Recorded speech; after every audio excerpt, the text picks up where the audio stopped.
بسم الله الرحمن الرحيم. السلام عليكم ورحمة الله تعالى وبركاته. داوديال ميل كستو العالم كجوجتان كسو دوادا برنامج aan ugu magac darnay waayaha jacaylka kaas oo aan ku soo gudbin doono qisooyinka jacaylka iyo marxaladaha soo mara dadka Soomaaliyeed. Haddaba maanta waxaan qaybtiisa koobaad ku soo qaadanaynaa qiso jacayl oo ku dhacday wiil lagu magacaabo Ali. qisadan waxaa noo soo diray Ali oo ku sugan dalka Switzerland. qisadii haddii aan horey u sii galo qisadu waxa ay ku bilaabatay dabcan waxaan dadka u sheegayaa waxa weeye qoraal anigu aan soo qoray maaha waa qoraalkii uu noo soo gudbiyay Ali iyo Aisha ayay qisadana dhex martay. waxa uu ku bilaabay sidan: waaba wiil iyo gabadh ayaa ku wada noolaa magaalo kamid ah magaalooyinka Soomaaliyeed. dabcan saad ku arki doontaan magaaladaasi waa magaalada Jigjiga ee deegaanka Soomaali Galbeed. labadan qof waxa ay wada dhigan jireen yaraantoodii dugsi Quraan ama malcamad ku taala magaaladaas. runtii anoo ah wiil qoraaga qisadan ahna ninka ay ku dhacday magacayguna uu yahay Ali. runtii yaraantii gabadhan waan ka heli jiray, hablahana waan ka jeclaa buu yiri. xataa marka qaar waan dhibi jiray oo waxaan oran jiray macallin cashirka ma garanayso Aisha buu dhahay gabadha laftirkeedu way iga heli jirtay markii aan weynaanay labadayaduba. macnaha midkoodba midka kale waa ka heli jiray. waxaan noqonay buu yiri dad yaraantii is yaqaanay laakiin xidhiidh uusan ka dhaxaynin indhaha ayaan baan iska eegi jirnay. sanado badan kadib ayaa waxaa jiray magaalo xus qaran, sidaas darteed anoo ah buu yiri dhalinyarta xaafadda ammaanka ayaan ka shaqayn jiray. habeen ayaan ku kulannay meeshii ammaanka lagu sugayay. runtii waan is aragnay laakiin maanan wada hadal. habeenka kale ayaan la kulmay iyada oo wiil dhirbaaxaysa. waan imid goobtii, waxaan weydiiyey waxa ay u dhirbaaxday. waxa ayna ii sheegtay inuu gacanteeda taabtay.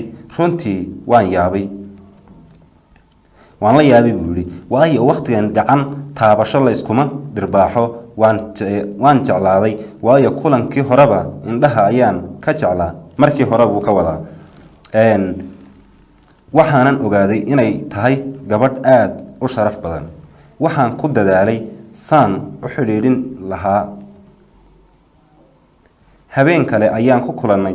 waxa aanay isku qoray goobtii ay ka shaqaynaysay, waana isfahanay. sheekadeeda iyo habdhaqankeeda sharafta leh ayaan isoo jiitay. waqti badan iyo dadaal badan kadib waan la saaxiibay. waxayna ii sheegtay sirteeda oo dhan. waxa ayna ii sheegtay inay wiil la sheekaysato laakiin labadeenu saaxiibo ayaan nahay ayay tiri. okay. waqtigaas runtii aad ayaan u jeclaaday. in badan niyadaydu waxay is odhan jirtay Aisha wiil ayay la sheekaysataa maxaa ku daba dhigay, iskaga hadh. haddana anoo la jooga un baan is arkaa, naftana waa ka reebi kari waayay. habeen baa waxa ay ii sheegtay inay iskhilaafeen wiilkii ay la socotay. waxa ayna i weydiisay talo. waxaan kula taliyay inay la heshiiso. waxa aana saaxiibo u ahayn si dhaba oo la odhan karo saaxiibka dhabta ah ee waqtigaas lahaa waa iyada. macnaha Aisha ayuu ka wadaa gabadhii. waxa ayna ahayd qof run badan oo daacad ah, laakiin iyadu ma ogeyn inaan jecelahay. markasta waxa ay weydiin jirtay maxaad hablaha ula sheekaysan laadahay. laakiin waqtigayga ugu badan iyadaan siinayay ilaa habdhaqankayagu u ekaado dad xidhiidh jacayl ka dhaxeeyo. iskuulkii aan dhigan jiray waan ka soo bedeshay. waxaana u soo bedeshay kay wax ka baran jirtay si aan ugu soo dhowaado iskuna raacno. muddo sanad ah baan saaxiibo ahayn oo aysan dareemin jacaylkayga. asxaabtayda waxa ay odhan jireen gabar aadan shukaansan baa waqtigaagii kaa lumisay, laakiin waxaan aaminsanaa inaan mar uun heli doono. sanadkii labaad mar aan Hargeysa ka soo laabtay ayay ii sheegtay inay kala tageen wiilkii. waxaana isku dayay maadaama hadda boosku bannaan yahay inaan ka faa'iideysto. habeen baan ku kulannay buu yidhi, waxayna na dhexmaray sheekadan kaftanka ah. waxaan ku idhi wuli waa cali baa gabadhii la hadlay, seetay xaaladda ka waran. waan fiicanahay bay ugu jawaabtay, ii waran adigu khayr, laakiin ka waran jacaylkaagii ayuu yidhi. kaas waan isdaynay bay ku dhahday. hadda maxaan samaynaa? waayo labadeennuba waan fasaxanahay, waa inaan laba qof raadsanno miyaa? iyo qosol ayuu ku daray cali. kawsar maya maya ayay ugu jawaabtay, ma rabo inaan nin kale xidhiir jacayl la sameeyo. iyo qosol, waayo anna hadda gabadh raadis bilaabaya buuhi. maya bay ugu jawaabtay, ma rabo inaad gabadh kale u sheekayso. marka macnaha halka waxaad dareemaysaa inuu isu soo dhawaansho xagga gabadha ah ka yimid, maadaama wiilku horeyba uu ugu sii dhowaa in ay soo dhawaatay.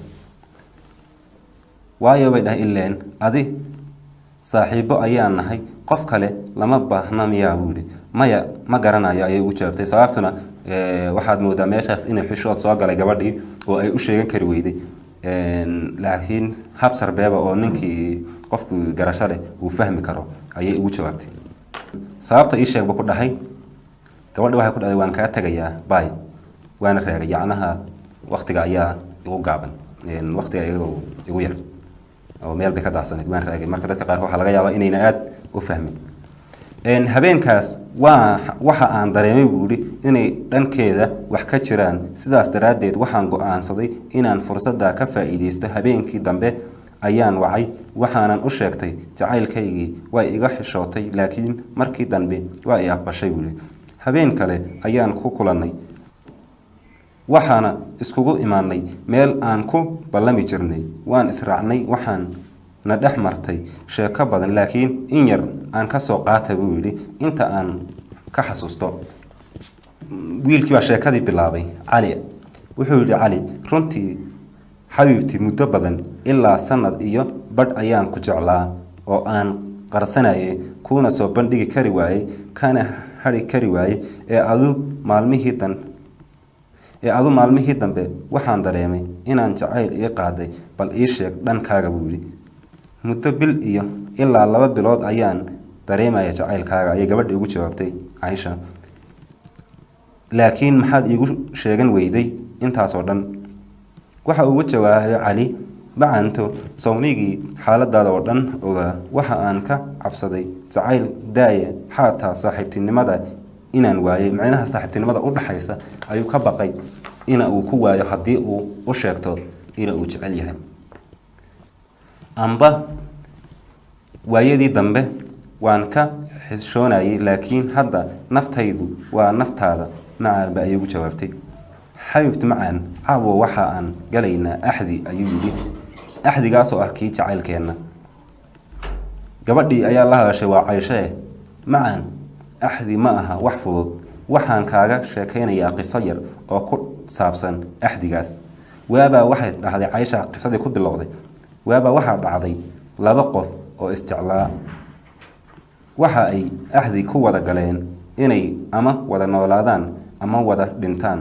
deetana waxaa saacadeedu dhammaatay gabadhii. wiilkiina waxa uu go-aan ku gaadhay in lala aaso, laakiin markii lala aasay kadib ayay noolaatay gabadhii. kadib labadoodii waa la soo saaray. kadib gabadhii wiilka lala aasay waxa ay ka raacday mid kale oo hantiile ah. axdigii saas ayaa kaga baxday. wiilkii naftiisa u huray si uu u fuliyo axdigii ayay saas u gashay, laakiin iyada kolkiiba way dhimatay iyadoo calfanankii kale. sidaas darteed axdigu ma fududa. macnaha qisadan waxa aad moodaa mid ay axdigu inuuna fududayn ay uga gol leedahay. yacni macnaha qof mar dhintay oo la aasay mayna dhicin inuu soo noolooda. waa waxyaabaha aan dhicin.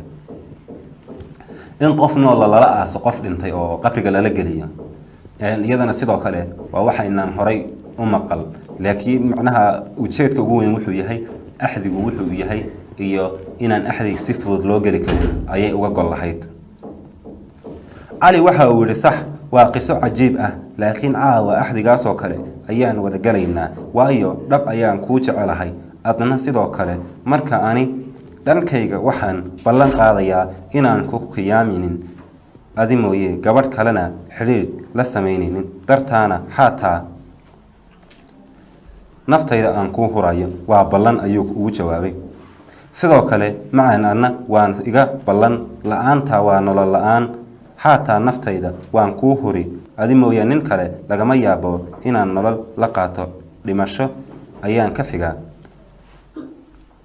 xayut macaan ayuu ugu jawaabay cali saas ha odhan bilaa ka baxdaa oon isweynaa ood nin kale raacdaa hay xanaaqin waan ka xumahay ayuu ugu jawaabay maya lagama yaabo ayay ugu jawaabtay Caaisha laakiin labadeenna adaan ka cabsanayaa inaad iga tahriibto waayo wiilasha tahriib ku badan ayay ugu jawaabtay cali ayaa wuxuu yiri maya macanto tallaabo aanad ogeyn ma qaadayo waxay doontaba ha noqotee kumana fikirayo taasi macan laakiin xataa haddaan tahriibo ayuu yidhi waxaan hubaa inaan isku meel ku dhimanayno ama wada badbaadayno oon adi nolol iyo geeriba midna aynan ku kala hadhaynin okay macan sidoo kale ayay ugu jawaabtay intaas buu yidhi waa intaan aan ka xasuusto sheekadii habeenkaas na dhex martay ani iyo Caaisha ayuu yidhi cali waxa aan lahayn goobo aan ku kulanno sidoo kale gurigeeda waan ugu tagi jiray iyadana sidoo kale walaalkeed ka weynaaba ogaaday jacaylka yaga waxa uuna isku dayay inuu na kala reebo laakiin muuna ku guulaysan waxa uu isku day jiray inuu inacsiyo isaga oo been iga sheegayo oo leh waa uu qayilaa waa dib jir ka hadh xataa uu gacan ba u qaaday gabadhii laakiin isaga iska daalay waxba hadalka yaana kugu badinine ee waxa aan wada qaadanay waqti macaan iyo farxad badan iyo jacayl aan noociisa horay u arag runtii waxa ay ahayd gabadh qurux badan oon aad iyo aad u jecelahay xataa magaalada dhanka kale iyada oo ka joogta hadday isoo wacdo anoo la joogo un baan is arki jiray micnaha waa isoo jiidatay wiilka